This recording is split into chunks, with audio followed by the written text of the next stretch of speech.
So, ganun pa rin naman, ay nahanap pa rin natin yung slope sa B. No?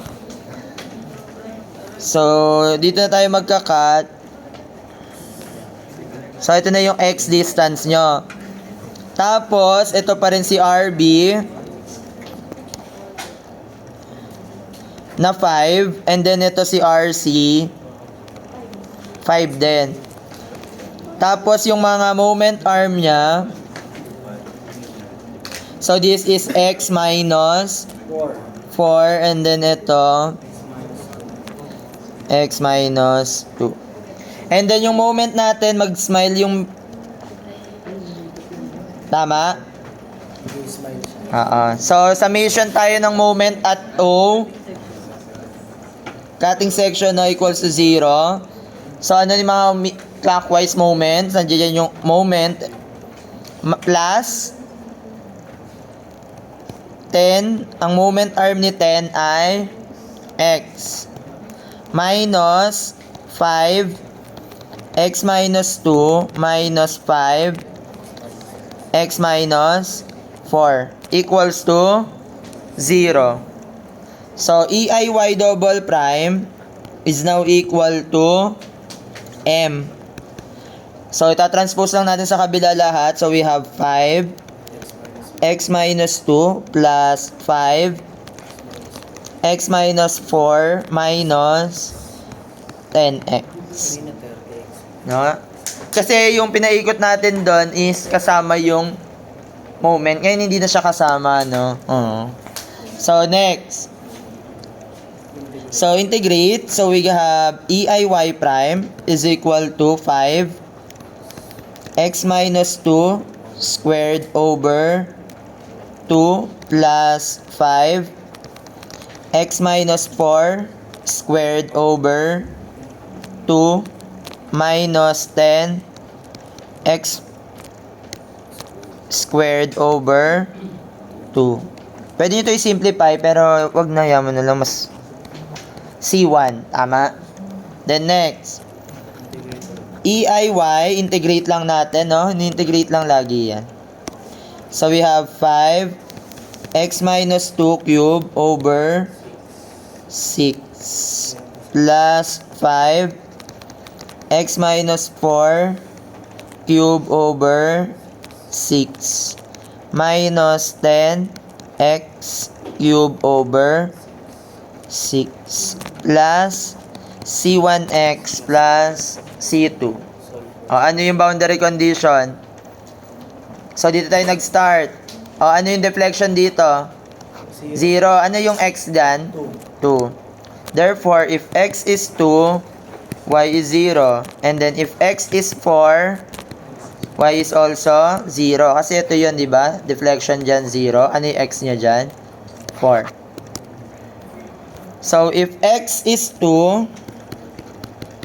y is 0. Ay, lumipad. Tama? Substitute. 0 equals to, ano to? 0, 0. May value.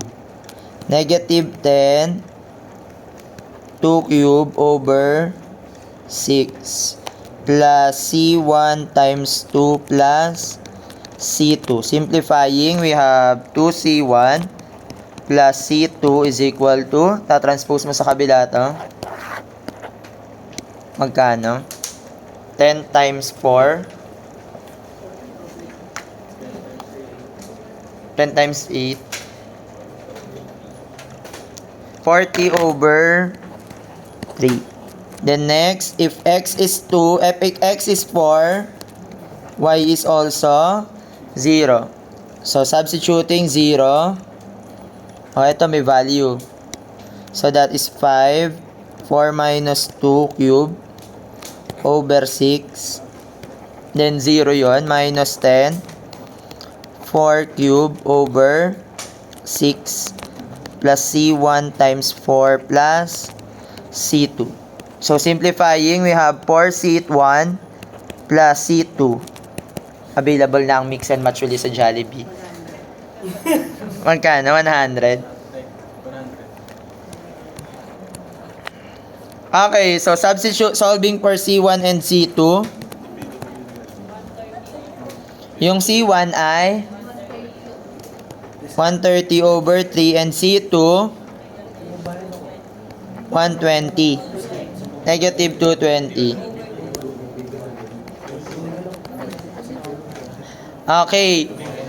So again, kailangan natin kunin si slope equation, no?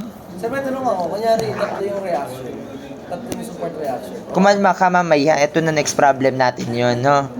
Huwag kang magmadali, no? O paano pagka, paano nga pagka ganon? Tatlo na yung unknowns, ilan lang yung equations natin, dalawa. Mag-enjoy kayo. Ayan. So, next. Substitute natin, ano yung value ng C1? That is 130 over 3. Ang hinahanap natin is y prime at b. Ano yung x natin sa b? 4. So, substituting eiy prime, that is equal to 5. 4 minus 2 squared divided by 2 minus 10. 4 squared over 2 plus 130 over 3. Magkano yung eiy prime?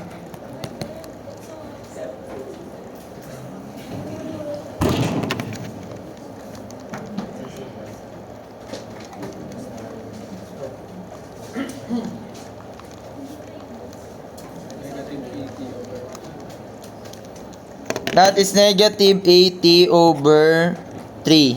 Therefore, ang y prime din natin is 80 over 3 ei. So again, bakit naging negative? Kasi naiba na yung direction, no? Iba na yung slope. So kung kanina, ang nakuha natin is positive. So siguro ganito yung concavity ng curve natin. Baka pa ganyan siya, no? Ayan, baka pa ganyan yung deflection niya. So, ibig sabihin yung slope dito is paangat. No? Nung dito tayo nag-start. So, kaya naging positive yung slope. Since dito na tayo nag-start, pababa na yung slope. Kaya lang magkaiba ng direction. Kasi magkaiba kayo ng pinagsimulan, no? Pero either way, tama naman. Tama naman yan parehas. Lalo na sa slope. Sa slope is determination lang naman ng direction niya. Pag pinag natin ei, sir, tama. Siyempre, 80 over 3 na din yun, di ba? Parang ito na din yun, no? 80 over 3. So, substitute mo lang di ei. Parehas lang.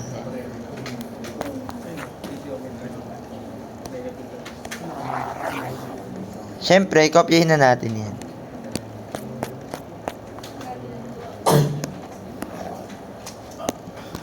Yan nandun. Negative nga lang.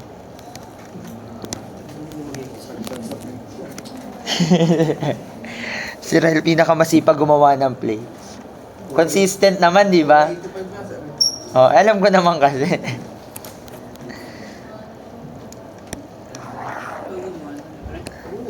Oo, siyang gumawa. Alam naman natin. Masipag naman siyang gumawa.